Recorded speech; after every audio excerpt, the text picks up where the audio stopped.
नमस्कार प्रिय दर्शकों, आपका स्वागत है हमारी YouTube चैनल शुभ विचार में। प्रिय दर्शकों, आज मैं फिर से एक नया वीडियो लेकर हाजिर हुई हूँ। आज की जो कहानी है, आज का जो प्रसंग है, बड़ा ही ज्ञानवर्धक और मोटिवेशनल है। गिद्ध ने बताया, अहंकार और त्याग में कौन बड़ा है।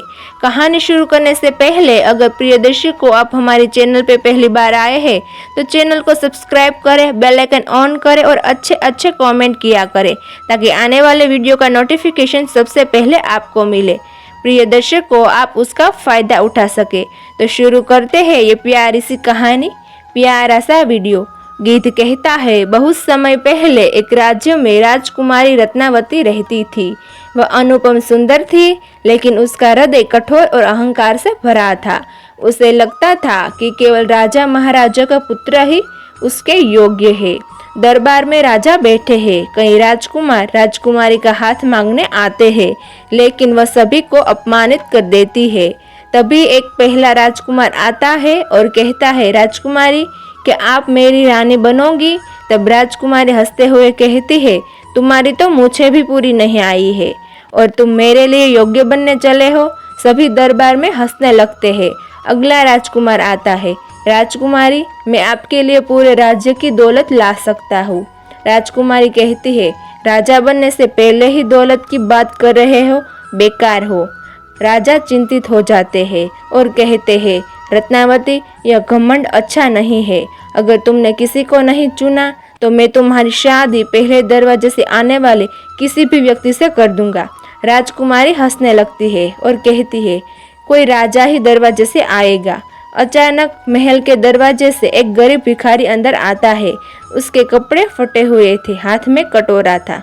भिखारी कहता है, राजन क्या मुझे कुछ खाने को मिलेगा? तब राजा चौंक जाते हैं, लेकिन अपने वचन को याद कर गहरी सांस लेते हैं।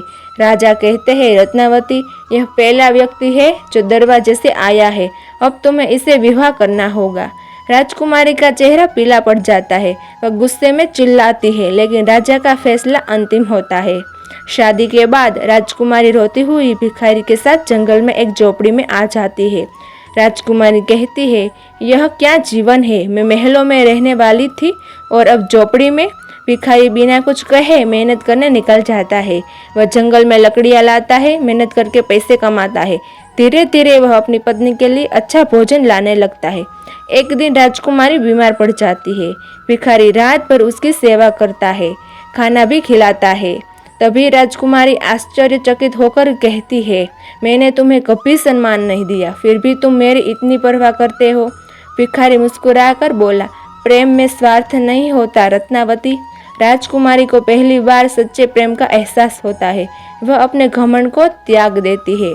एक दिन जब राजकुमारी अपने पति के लिए भोजन बना रही होती है, भिखारी महल के जैसे कपड़ों में आता है।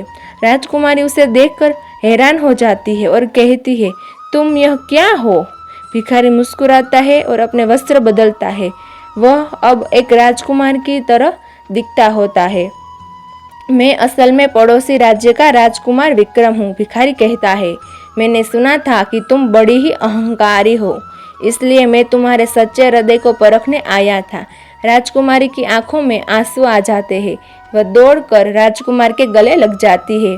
राजकुमारी कहती है, अब मुझे समझ आ गया कि असली प्रेम घमंड से नहीं, त्याग और सेवा में होता है।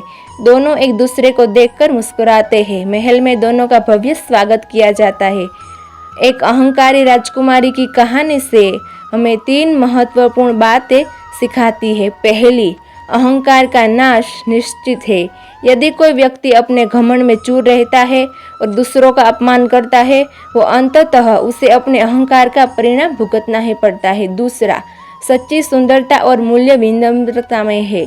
बाहरी सौंदर्य और वैभव से अधिक महत्वपूर्ण व्यक्ति का स्वभाव और उसका दूसरों के प्रति व्यवहार होता है। तीसरा, परिस्थितियां बदल सकती है, सीखने के लिए तैयार रहे।